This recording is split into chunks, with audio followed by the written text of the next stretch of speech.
My name is Brad Pertisor. I am a professor here at McMaster University, and I do orthopedic trauma surgery and lower extremity reconstruction in foot and ankle at the Hamilton General Hospital.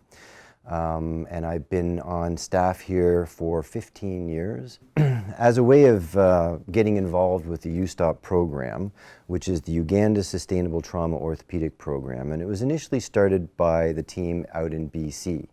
The Mulago Orthopedic Program was actually started as a combo with Health Volunteers Overseas and the American Academy and Orthopedics Overseas. And a guy named Rodney Belcher actually started that program years ago with a couple of other surgeons, one doctor named Chironde, who helped start the program. Interesting thing about Makerere University's program is that it was, at that time, probably 10 years ago now, one of the only real sub-Saharan training programs.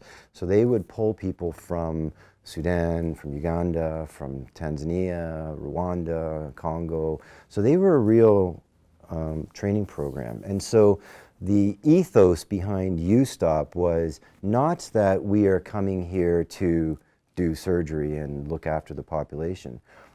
It was, you got a training program, we've got a training program, let's get together and train these guys. I knew what they had done, so then we would build on that and do sawbones and all that sort of stuff. So that's really how we got started. As a 6 months, we would go, 6 months the guys from BC would go, and we would go with a team. We would go with a nursing team, and so they would do a sort of a CNIS nursing course. And one of our nurses got trained by the CNIS nurses to do a true CNS course. So they would go do nursing courses, we would do our sawbones workshops, and then we would spend the week teaching and operating and having fun, kind of thing. My role with USTOP has changed over the years in a whole number of ways, in a number of ways actually.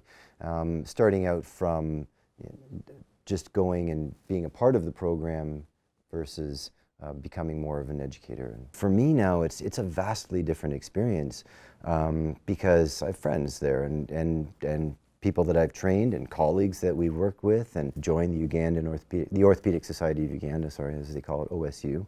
So I've joined it as a paying member, you know, go do talks and interact with the society at their annual meeting, which I want to try and make a point of being at.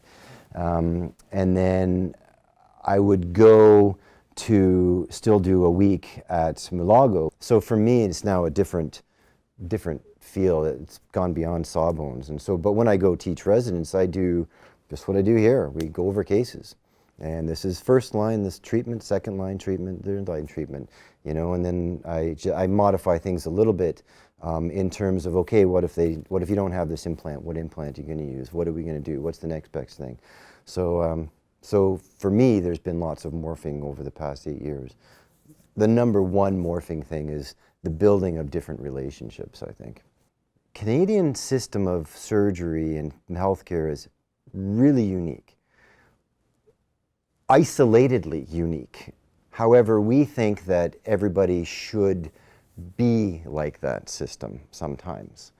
And the number one thing that I've learned is we're the only system like that, and let's see what everybody else says, and how do I learn from what the other system is, and how do we bring something that will be valuable to people with humility, I think. And I don't know if it maybe sounds like I'm beating around the bush of something, but it's definitely, it's not going in with any sort of arrogance to say, oh, this is our system and we're going to show you ours. That's just not it. The way to go, what I've seen for the partnership is, what do you need? We've got some knowledge on teaching. How can we teach residents, and we teach residents at home, and where do you want to see this program going 5 years from now? Do you think that what we have here is value to you, kind of thing? I think that's the early buy-in thing, and just going in with a completely open mind